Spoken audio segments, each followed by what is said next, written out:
How are you, my friend? I'm very, very well. It's lovely to see you, mate. Lovely to see you too. Congratulations. I'm so, oh gosh, I don't even know if I have the words. Grateful is really the first word that springs to mind. And happy and proud of the fact that you've done it with us, that you're at 300 shows of what is truly a groundbreaking, music experience, the Rocket Hour. Congratulations, my friend. Well, I couldn't have done it without your help because you were the one to ask me to do it. And because I love you and I trust you and I know that you got the impeccable taste, sometimes, that I wanted to do it. That I just thought it would be a great opportunity for me to listen to new music. And I never thought it would lead to doing so many shows. I mean, I thought it was 5 years. It's nearly 6 years of constant shows. I don't think we've really missed anything. And we know what it's brought me. It's brought me into contact with so many great new artists who've become friends. It's kept me so up to date with what's going on. In fact, I think I look better now than I did 6 years ago when I started it. So it's like good music makes you look younger. I don't know, but it's just I've had such a great time, and every week we find something new and something great to talk about. And, I'm 74 now, and I just think I'm just as excited now as I was when I was, a kid buying records with my record token. So you're doing the best shows you've ever done. You're doing the best shows you've ever done. This is the thing. And what blows my mind is that everyone who knows you or has gotten to know you knows how dedicated you are to music and new music, and fans do too because it's been well documented in various documentaries. But to hear you talk about it is so inspiring because somehow you're able to bring the experience that you've gained throughout your career, but you've never lost that feeling of being a fan, have you? A huge fan. And no, I'm always been a fan, and that's why when you hear something new, it means more to me than when I listen to something that I know already and is in my, is in my kind of computer in my brain. And I love old music, and it just, it's fantastic. But when you hear someone young and someone who's doing something for the first time, like when I played Lorde on the show for the first time, and she was 16 or something or whatever, or I played Billie Eilish or Channel Trey or Rina Sawayama or Dua Lipa. It's wonderful because, you think, God, they're 16 and 17, 15 years of age. How do they do that? And so it keeps me animated and it keeps me so happy. Music makes you happy. And, within the last few years, it's not been a particularly wonderful political climate to go through. Then we've had the pandemic. And we've had a lot of violence and racial problems. And we've had economic problems. And so throughout all of this, the music takes your mind off what's going on. And it's a joy. It's a total joy. It's not a hard thing to do. It's just when David and I sit down and do it every 4 weeks. I mean, initially I did it with a man called Duncan Wallace, who was my producer in England. And, he passed away about 2 or 3 months ago. And it was very, very sad because he started me and I had the most wonderful relationship with him. And if it wasn't for Duncan, I wouldn't have done as many shows because he kept me interested and he was as enthusiastic as I do. So I have to pay tribute to him because I don't want to forget him and I don't want him to be forgotten because it's a team thing. And it's just, you know how much I love music and you're the same. I mean, for people who are listening to us in the program, you and I ring each other and talk about music, whether it's Apple or not. And it's that you have the same thing. You're as connected as I am to music, and it does the same for you as it does for me. So I'm eternally grateful for the Rocket Hour, and it's a blast. What can I tell you? I'm so thankful and appreciative. We all are that you mentioned Duncan. We used to playfully nudge Duncan and say, you got the best gig in radio. Yeah, because we'd be like, if Elton calls, then of course we're putting you on a plane. Right. Wherever you went, he would follow you to get these amazing Rocket Hours. Well, but I also said to people, Duncan also had an incredibly important job in radio, probably the most important job, which was to ensure that you were not just content with the process, but inspired and happy and excited and wanted to do the show, because that's how important the show is. But whenever I met Duncan, whether it was in London or the south of France or Australia, Las Vegas, Los Angeles, Toronto, New York, wherever we did these shows, he would, he was a fan too. And it's not till I watched his funeral that I didn't know what a big fan of dance music, electronic dance music he was. And so he used to turn me onto stuff, and I used to turn him onto stuff that he'd never heard of, because he's younger than I am. And as I say, it was a great team. It's not as if he just came along for the job and he was just putting the mic on and recording me. We would sit and listen to the music, and I say, listen to this, turn it up. And we'd have a blast, because you have to have someone who loves music as much, and your producer is so important to you. Yeah, that's true. And so he was such a big part of what I did, and I have to pay tribute to him. And I call his wife up and see how she's doing, and how the family are doing, and how the children are doing. Duncan was part of my life, and every night I say my prayers and I say to God, give him a hug from me, will you? Elton John, we're talking with you. You're at 300 shows, the Rocket Hour. Just such an essential experience for music fans, not just a benchmark for other artists who have come and done radio shows. I've completely lost count long ago the amount of artists who've said, well, how does Elton do it? But also, a really important moment, for you to make friendships, and for you to strike beyond just being a fan, to be able to be there for other artists. And we've got artists who are here for you today to celebrate this. You'll recognize this young man's voice. Hey Elton, it's Sammy Fender. Congratulations on your 300th episode of Rocket Hour. Jesus Christ, that is mental. That's a lot of episodes. I just want to say thank you so much for the first time that you played my song on Rocket Hour. It was such a big moment for me as a young artist, because I remember kind of not many stations playing our stuff at the time. I think we'd had a couple of plays on Radio 1 and that, and when you picked it up, that for me was a really big moment and a massive confidence boost for when I was very, very, very, very new to the scene. And I just think it's amazing that you've done that for so many other artists. Just keep on trucking on, mate. You're an absolute legend, and I love you a bit. Take care. Send my love to the family. Oh. Bye. Yeah. Well, there's an example of someone who I played very early on and loved that album so much, Hypersonic Missiles. And in fact, on the Rocket show that I've just put together, his brand new single on the show 299, 17 Going Under, we just got it. Just before we did the show, we slipped it in there. Yeah. And he's become a friend of the family and the boys. He comes to stay. He came and did our Oscar party for us. And it's because of the Rocket Hour that I got in touch with him and we interviewed him on the show, that he's become a dear friend. And I love him to bits. And he's, again, part of our family. And my boys absolutely love him. Sammy Fender! Sammy Fender! It's just, that's what the Rocket Hour has done for me. It's people like Tiana Taylor. When I interviewed her, I ended up doing her video, and it was so great, and I love her to bits.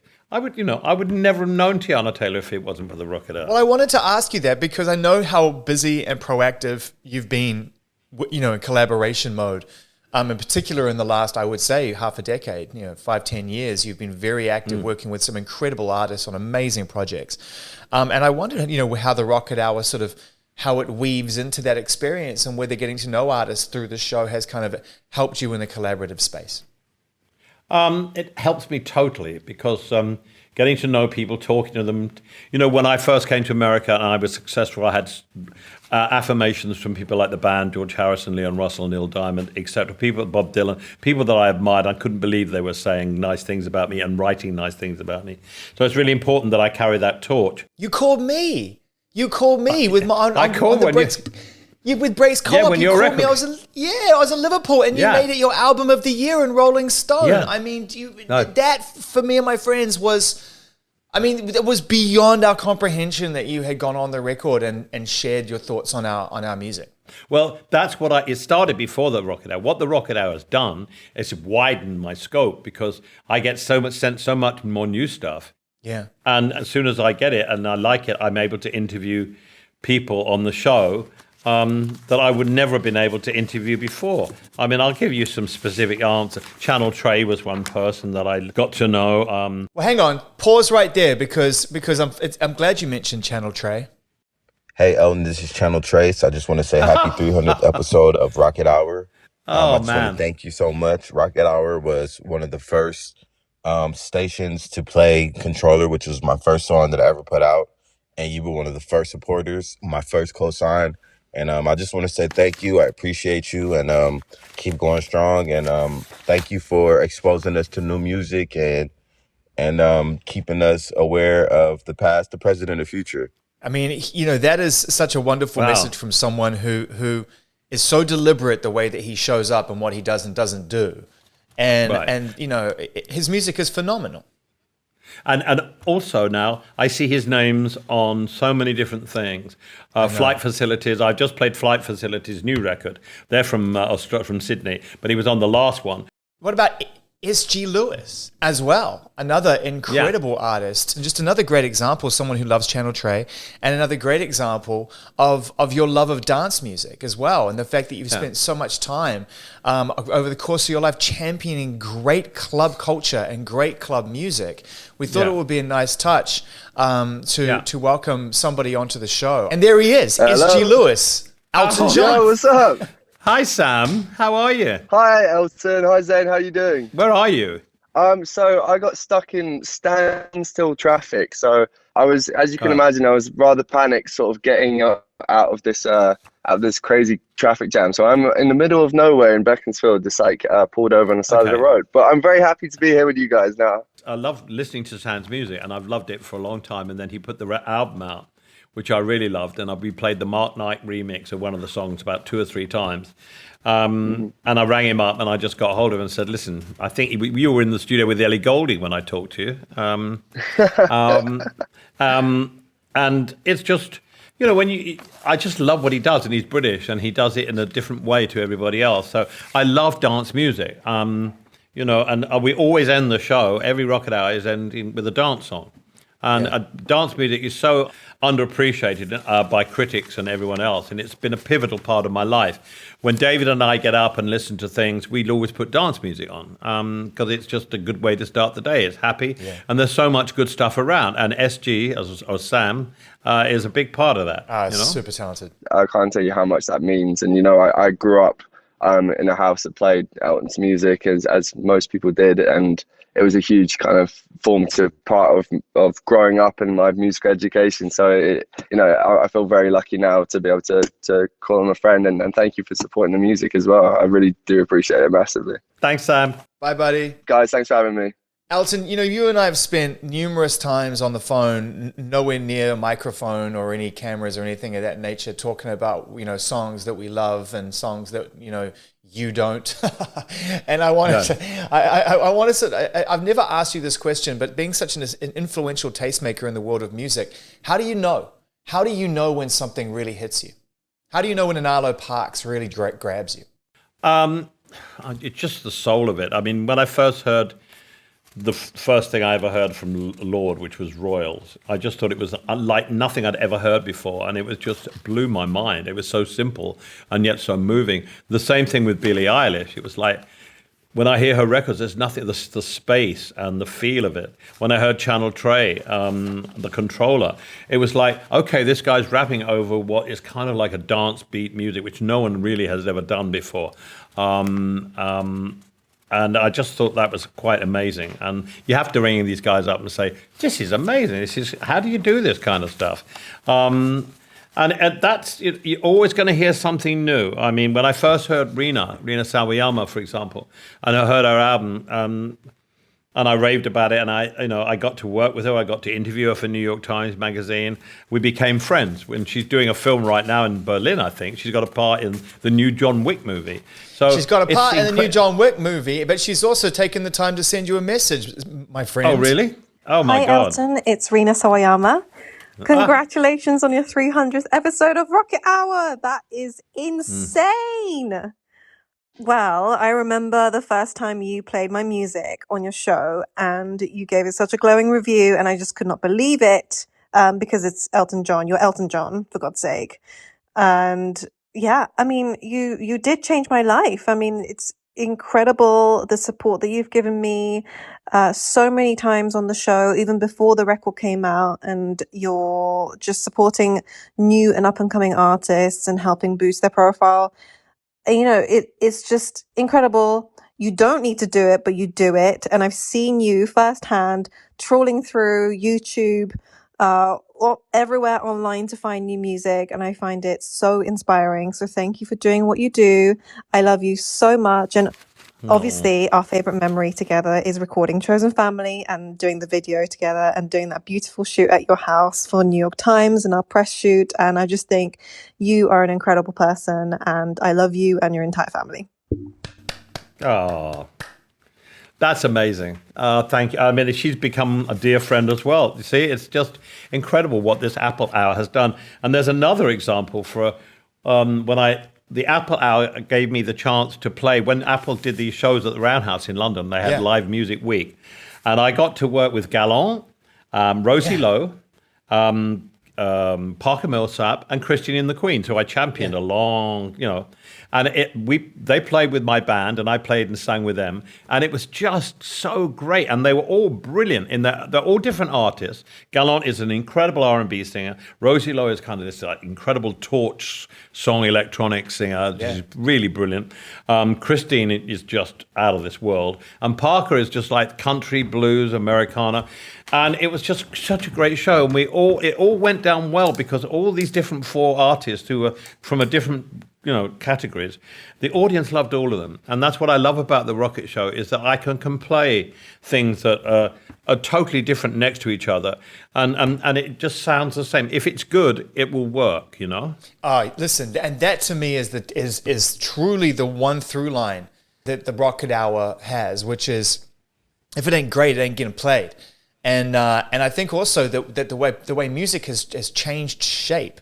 You could trace it through the last 6 years of the Rocket Hour. An artist like Arlo Parks, I think is somebody whose music covers so much ground in such a soulful way, could only really have occurred in the last sort of half a decade, 5-6 years. And you were right there when Arlo released her music, and now she joins us on this celebratory show for Elton John's Rocket Hour 300 shows. Oh my God, how exciting is this? I just love thanks for having me. I'm so great to see you, and I'm so excited for what's happened to you with your album Collapsing Sunbeam. It's such a great record. It's on my turntable. I've got a CD player with 5 CDs in it because I'm such a Luddite, and there are 5 CDs, and yours hasn't moved. Amazing. It's just the most beautiful record. It just gets better and better and better. And I'm so thrilled about what's happened to her. And she's got so much recognition. She did the Brits. She was brilliant on the Brits. It's so heartwarming because these new young artists, they put out these great albums like Rena, like Arlo, and they couldn't tour them. So there wasn't any way of promoting this record. And one of the big bees in my bonnet now is trying to work out with the government and with the European Union and trying to get these ridiculous laws changed so that young artists can go back to Europe.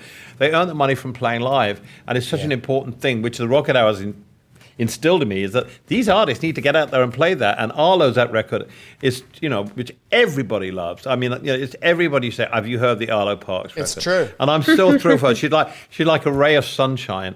It's lovely to see younger artists naming their influences like Joan, and then Joan's record goes in the top 5. So it's brilliant. It's great for music. There's so much great new music around, and Arlo, you've done it already, and it's just so brilliant. I'm so excited for you. Arlo, how does it feel to know that you have someone like Elton in your corner who's not just a fan privately, but also takes the time to share that love publicly and let people know that, whatever inspiration I have for you as a writer, a performer, an artist, listen to me and trust me, Arlo is somebody you need to listen to. That must mean the world. I mean, I'm still gobsmacked. I feel like, but what I love about Rocket Hour is the fact that you are using your platform as such an innovator and a force in music to uplift, young artists who are beginning to develop themselves and kind of getting to grips with their identity and gaining confidence in their work, and you kind of let them know like what you're doing is amazing and keep being yourself. And to have that kind of recognition from someone such as yourself is really lovely. So I'm very grateful. Oh, you're more than welcome, because when you hear something inspiring like you made with your album, it's a no-brainer. And you've got such a beautiful radiance about you. You're so positive. You exude positivity, and that's what I love about you. And I could squeeze you forever. Okay. Oh, thank you very much, Arlo. Thank you for joining us on this celebration that's so of sweet Elton of you. John's Thank Rocket you. Hour. Have a really wonderful evening in the UK or wherever you are. It's great to see you, Arlo. Until next time. Thank you, Zane. Bye, bye. Thank Elton. you. Bye, Arlo. Bye. She's a real one, you know. And the first time I heard her music, it felt to me like there was the heart of a poet with the real essence of a performer and an artist, but someone who was unafraid. You know, the truth, I think, is her comfort zone. It's like when you first heard Kate Bush, you know there was something really special there. And Arlo has it, and it's great. And it's just wonderful to see how her record's done. And Celeste is another one. And there's so many of these young artists that are coming up, and they're so inspiring, and it's just wonderful.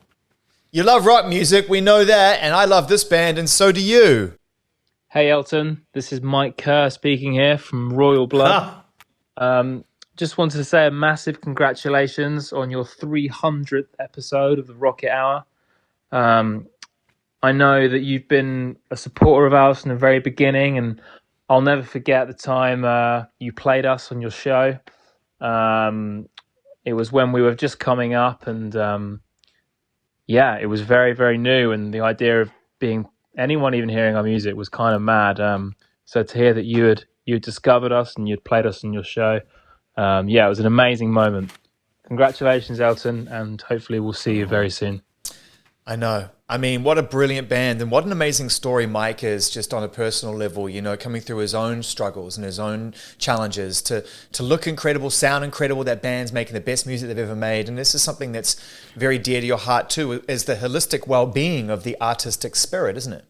Yeah, well, he's come through a lot, and he's in a really good place. Typhoons is just a whole new different shift into kind of dance and electronica, which I love. Which is, you know, and the thing I loved about them, first of all, it was like White Stripes. You couldn't believe that two guys could make this noise. I mean, such a White Stripes with Jack and Meg, and then suddenly you got the Raw Blood with this guy on bass guitar that's making it sound incredible, with the most incredible drummer behind him. And you can't believe there's only two people there. And I just love that kind of thing. And I just like the way they've grown musically as well. And I haven't had the chance to see them live, but I love people like that. I love the people like Wolf Alice, who are trying to do different things. And even friends of yours like Ozzy, like getting on the Ozzy record, Drew. And, being able to work with people that understand how to bring modern music into the rock landscape. And there's one individual who springs to mind who I think is doing that incredibly well right now, who's spending a lot of time working with amazing artists, making amazing music, and ensuring that, the best possible result, picking up Grammy Producer of the Year. And there he is. Oh, my God. Your old buddy. There's Watt right here. Andrew Watt, ladies and gentlemen. Watt. What's up? Andrew has become one of my dearest friends in the last few months. I worked with Andrew on an Ozzy Osbourne track called Ordinary Man, which was the title of Ozzy's last record, in Atlanta. And he came down with Chad Smith from the Chili Peppers. We did the track quite quickly, and then all we did was talk about music and play each other music for about 3 or 4 hours, like you and I do when we get together. And then this year he said, I'm doing this Metallica record with Miley Cyrus of Nothing Else Matters, and I want to change. I thought of doing it differently. Instead of starting off with guitar, I wanted to do it with piano. So I went in the studio in London to our studio in London at the office. And I did the piano on Nothing Else Matters at the beginning, and I played through the whole thing. And he was right. He gave it a completely new, different take, and it ended up with the most unbelievable performance from Miley, with Andrew playing guitar, and Chad on drums, and Robert from Metallica on bass, and Yo-Yo Ma ended up on it on cello. I mean, there you go. And this is what Andrew does so well. Is he has the ability to be able to combine all of these different sort of influences. There is Chad Smith from the Red Hot Chili Peppers. Hey man.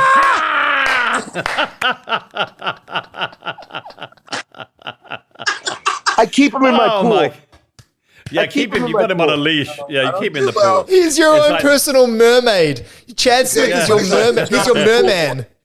His second job is pool boy. He's just about the best drummer in the world, and he's the greatest. He's in the pool.